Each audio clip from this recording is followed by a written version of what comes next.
third one, which it doesn't really matter the order, but the third one's the most important, and this one is dealing with frequency masking, and it's often referred to as balancing frequencies. There's a couple different ways people talk about it, but basically what it is frequency masking is this psychoacoustic thing that our brains do, and it is what makes it so that we can go into a crowd and not get overwhelmed because we hear every single conversation that's happening around us. Because technically our ears are picking up every conversation that's around us within earshot, but our brains are basically saying which frequencies are the loudest, and then anything that's the same frequency but less amplitude in that, don't pay attention to. So if you're talking to somebody really close to you, they're the loudest at those talking frequencies.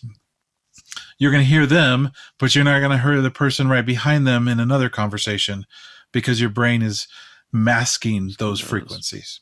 So this kind of thing happens all over, and it helps us to like not be overwhelmed. But it happens in all the music we hear too. And so as we're recording and as we're doing live sound, we have to balance those frequencies because they mask each other. So a kick drum and a bass guitar is a great example of that. They're going to start fighting with each other because they want to be the most prominent at a frequency.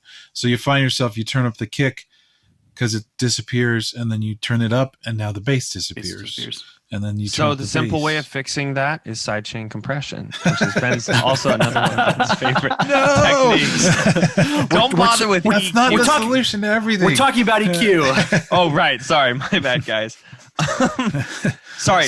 The joke is sidechain compression is kind of overused in some instances when you can get away with using like proper EQing can actually do a lot of good rather than just sidechaining everything. Yeah. Yeah. Wait, nice save there. Nice save. Yeah. Educational.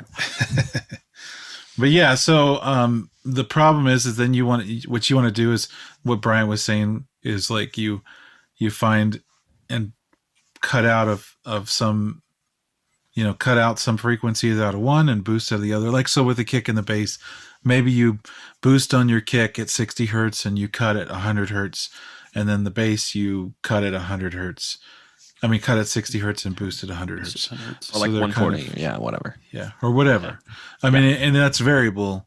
It could be anywhere. And this is happening all through your mix.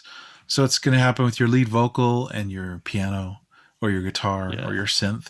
And it's happening in the high frequencies, the mid-range, and the low. And so that's what the main purpose of EQ really, especially in mixing, is dealing with this sort of thing, dealing with the frequency masking that's happening and balancing all these frequencies.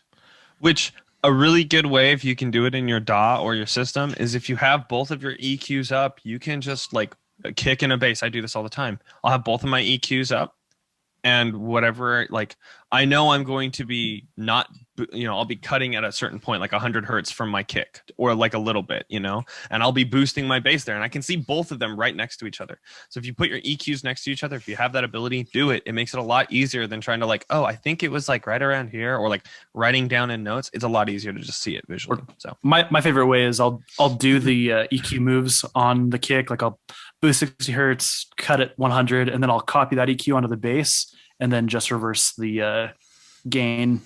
Yeah. For them. Yeah, that's a great way to do it.